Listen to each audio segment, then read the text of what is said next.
So we saw last class that a permutation is where you are arranging items or counting the number of ways that items can be arranged and order matters. So we notice that the number of permutations of n objects taken all at a time was n factorial. So let's look at a couple examples of the same type. How many permutations are there of the letters in each word? Again, it's like you're doing a Scrabble. So once you use a letter, it can't be used again. We saw that this could be done two ways. One, using the fundamental counting principle.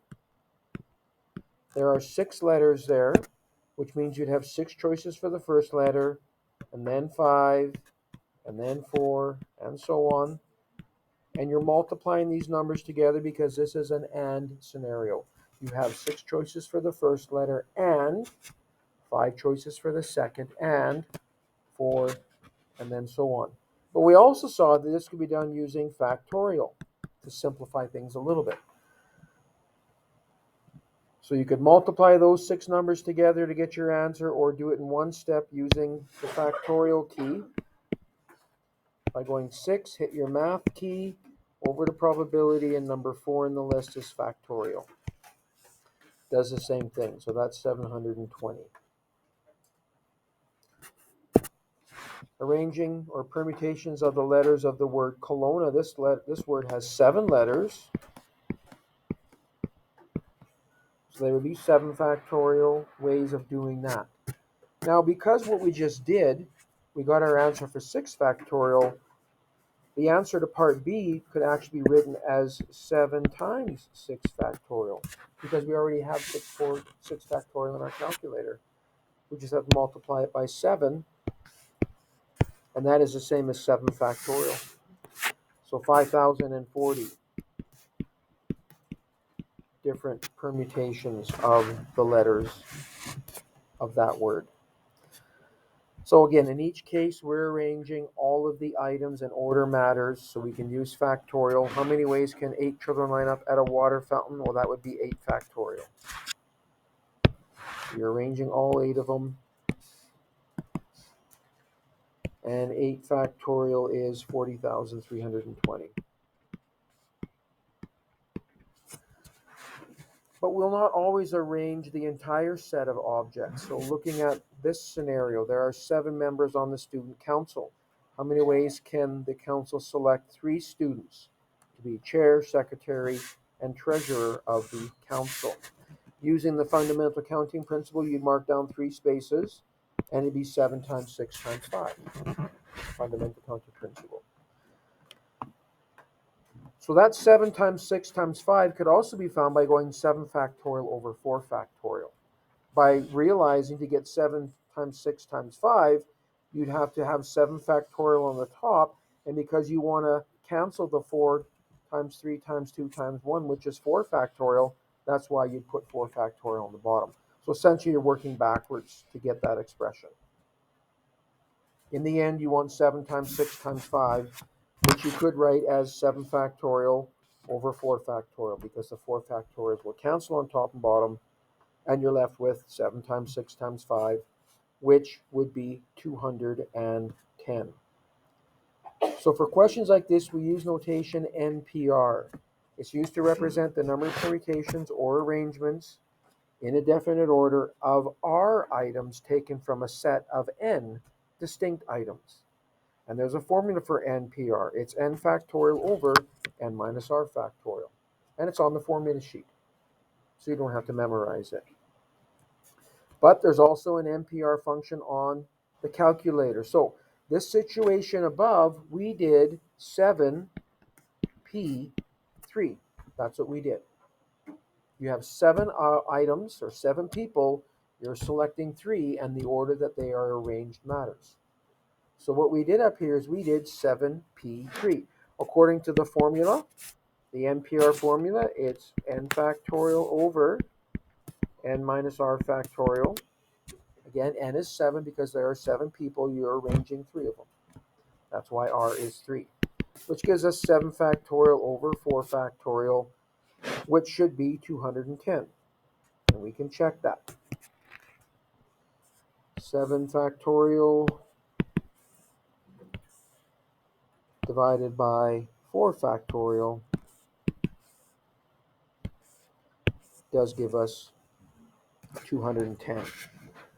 But we can also do it using the NPR function of our calculator. So to do this, you put your n value in first, 7. We're doing 7p3. So now NPR is the same place that factorial is. Math over to probability, but now you're choosing number 2 in the list. And that gives you your 7p, and then again r is 3 because you're arranging 3 from 7. Hit enter and your calculator does it. It does. It applies that formula above.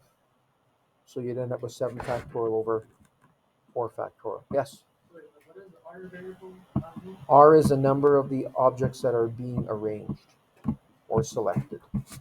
In this case, 3 students were selected from 7. So 7 is n. R is the number that are being selected, which is 3. R can never be greater than n. It can be equal to n. I mean, 7p7 says you're arranging all 7 of them. That's 7 factorial. Right? But R cannot be greater than n because R is the number of items that you are arranging. You can't arrange more items than you have. So if you had 7 factorial, Yep, would that be 0? we're going to see. Not 0, 0 factorial. Oh, And we saw last class, we said 0 factorial is 1. So it's going to be 7 factorial over 1. But we're going to see that right away here. Okay. So here we go, defining 0 factorial. If we replace the r by the n in that above formula, we get the number of permutations of n objects taking n at a time, which would be n factorial. So np, n is n factorial, or n factorial over 1. Using the NPR formula, you're going to get n factorial over 0 factorial. So n factorial over 1 will equal n factorial over 0 factorial, depending which way you do it. If these two are equal and the numerators are equal, then the bottoms have to be equal as well. So 1 must equal 0 factorial, or 0 factorial equals 1. And we said this last class, if you go 0 factorial in your calculator, it gives it as an answer of 1. But now we see the reason that is true. So let's use this new way to calculate some permutations. In a South American country, vehicle license plate consists of any 2 different letters. So the word different means no repetition, followed by 4 different digits. How many different license plates are possible? This can be done using the fundamental counting principle. You put down 2 spaces for your letters times 4 spaces for your digits. There are 26 letters in the alphabet, but there's no repetition. It says different letters, so you can have no repetition. So the number of ways of choosing the letters would be 26 times 25. 26 choices for the first, 25 for the second. Times, now for the digits, and they have to be different, so no repetition. There are 10 digits to start with, 0 through 9. But after you choose one, it can't be chosen again. Again, no repetition. So there's always one fewer choice as you move from one digit to the next. Right? So this can be done using the fundamental counting principle. You have to type all these into the calculator. And you can do it all at once, not 2 separate ones, and then multiply them together. So 3,276,000.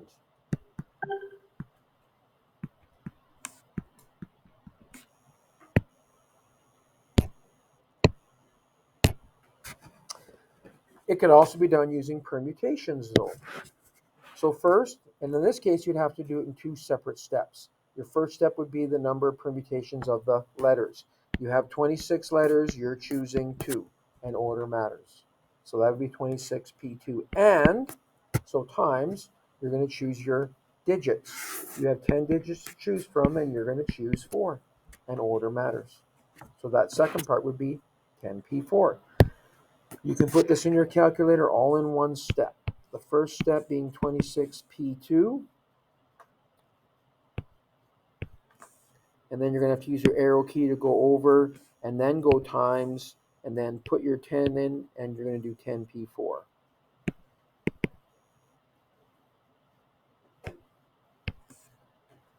So 26p2 times 10p4 gives you exactly the same answer. 3,276,000.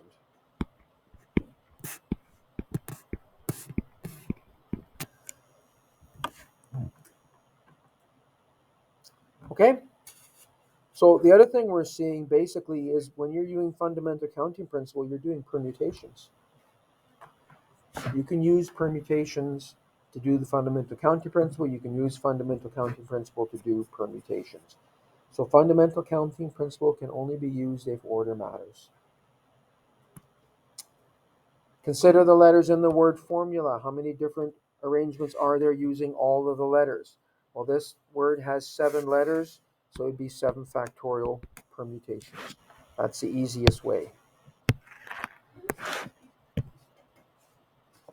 Sorry, you said the counting one. Say again? You said that the counting one. The fundamental counting principle can be used if it's a permutation, meaning order matters. Okay, and so for this one, you could have used fundamental counting principle. You will mark down 7 spaces, and it would have been 7 times 6 times 5, and so on, which is the same as 7 factorial. Now, part B, how many different 3-letter arrangements are there? So it would be 7p3. You could use a fundamental counting principle. You could mark down 3 spaces, and it'd be 7 times 6 times 5. Or you can do 7p3, which is 210. 7 times 6 times 5 is 210. Number 5 says evaluate using the formula. And we're going to see where the formula will be used. But using the formula, it'll be 9 factorial over 9 minus 4 factorial. Remember, the NPR formula says it's n factorial over n minus r factorial. And once again, that's on the formula sheet, so you don't have to memorize it. So this will be 9 factorial over 5 factorial, which you can just put it in your calculator as is. 9 factorial divided by 5 factorial. That's one way to get the answer, 3024. You could simplify 9 factorial over 5 factorial by going 9 times 8 times 7 times 6, and you could keep going down to 1, but I'd stop after 5 factorial because that's what the bottom is, and those two would cancel. We should get the same answer if we go 9 times 8 times 7 times 6.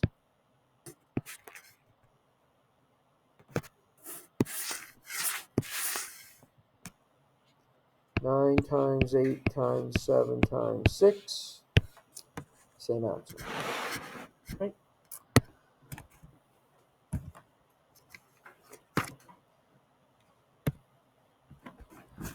Example 6 says, show that 100 factorial plus 99 factorial is equal to 101 times 99 factorial.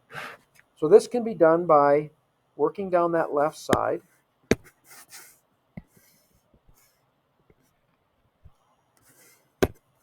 And we're going to factor the left side by taking out a common factor.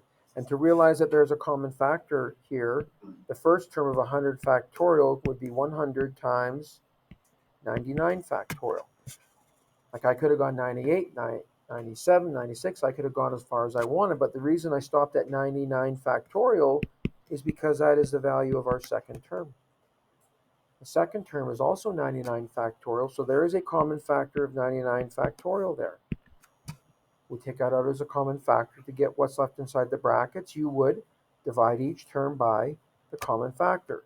When you divide this first term by 99 factorial, they cancel. You're left with 100 plus When you divide the second term by 99 factorial, you're dividing something by itself, you'll get 1. And 100 plus 1 is 101 times 99 factorial, which is what the right side is.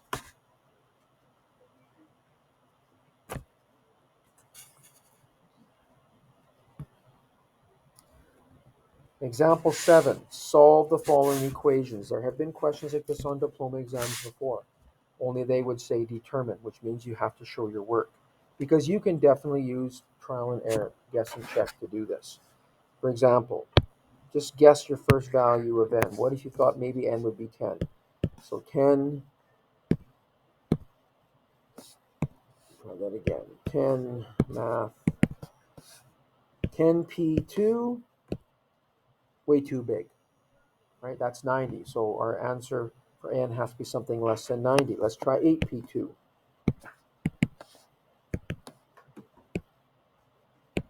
8p2 is 56, so we're still too high. Let's try 6p2. Whoops. Try that again. Still too high. I'm thinking 5p2 will work. Yep, so we know that n is 5, right? But we need to show where that comes from. Algebraically determine the value of n. And this will be done using the NPR formula, which is n factorial over n minus r factorial.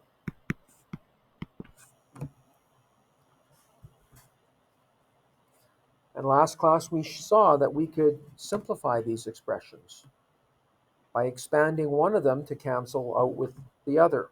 And we always expanded the larger expression. N is bigger than n minus 2, so we're going to expand n factorial.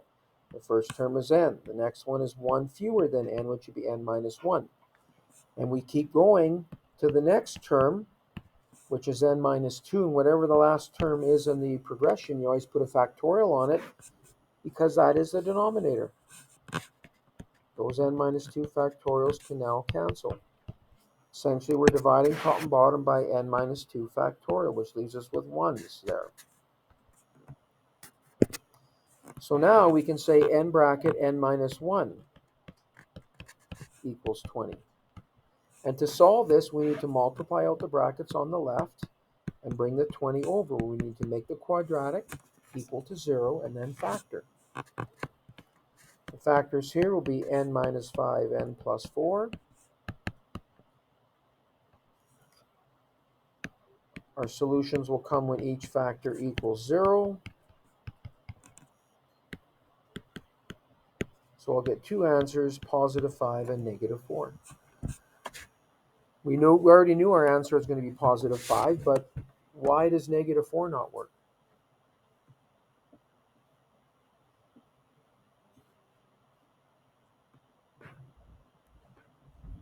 Remember, n refers to the number of items that you are choosing from. So R can be bigger. Let me finish this part first. You cannot choose from a negative number of items. N can't be negative because n is how many items you're choosing from. Can't be negative. And R cannot be greater than n because R is how many you're choosing from the set. You can't choose more objects than you have to begin with. All right? So, for B, we'll do the same thing, only I would first start by getting the NPR by itself, divide both sides by 2. So that'll leave us with NP3 equal 60, which we will solve again by expanding NPR using the formula.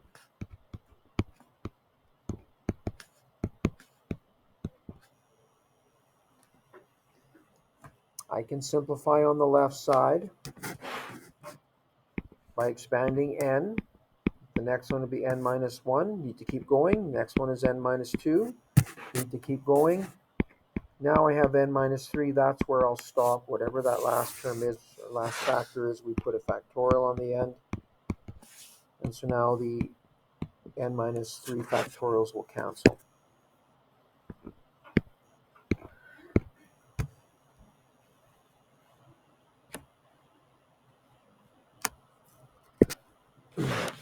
Now in this case, to solve this, we're going to end up with a third degree polynomial. If you multiply n and n minus 1 and n minus 2 together, let's first multiply the n minus 1 and n minus 2 together. That'll give us n squared minus 3n plus 2. Now we'll multiply by the n.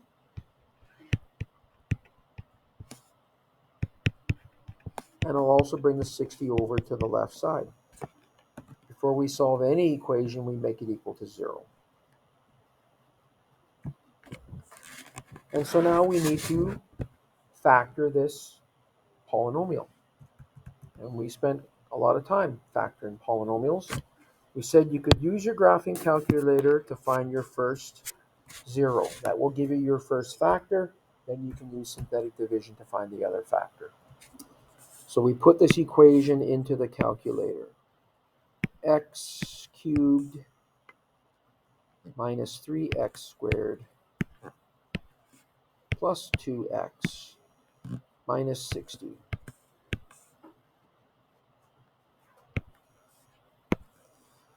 Zoom 6 to set our windows to their standard settings. It looks like there's, from what we can see, only one 0, and that is at 1, 2, 3, 4, 5. It looks like if I go into the trace mode and let x equal 5, yes, y does equal 0 there. So 5 is an x-intercept.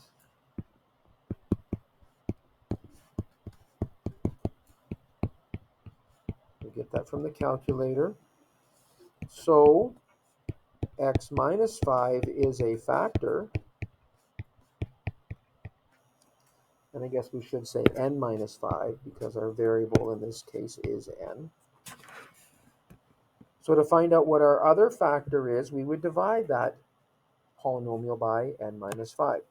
Remember that we usually change it to a plus 5 instead of a minus 5, which allowed us to add as we went through synthetic division. Remember, synthetic division involves numbers only, no variables. You just have to make sure that the terms in the divisor are written in order of descending power, which they are, and that there are no missing terms. There's no missing powers. If there are, you include them with coefficients of 0, but not the case here. We've got an n cubed, an n squared, an n to the 1, and an n to the 0, a constant. So we multiply and add. Multiply and add. Multiply and add. We knew that we needed to get a remainder of 0. We knew that n minus 5 was a factor, which means it will divide evenly into the polynomial. So we should get no remainder. But not only does this confirm that n minus 5 is one factor, the numbers at the bottom give us the coefficients of the remaining factor. We divided a third degree by a first degree polynomial. That gives us a second degree, a quadratic, which would be n squared plus 2n plus 12.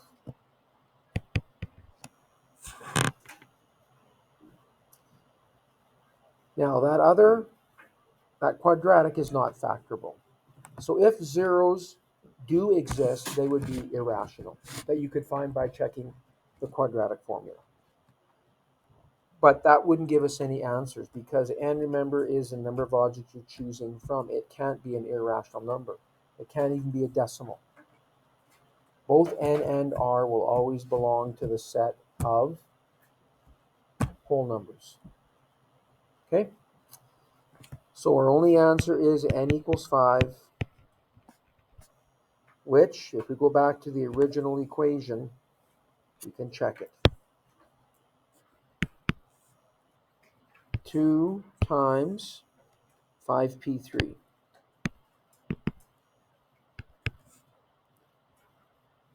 Should equal 120, and it does. So 5p3 obviously is 60, times the 2 will give you the 120. Right? So what you can work on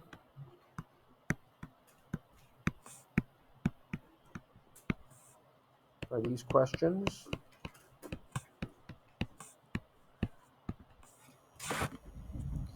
I will post these solutions to Google Classroom so that you can check your answers.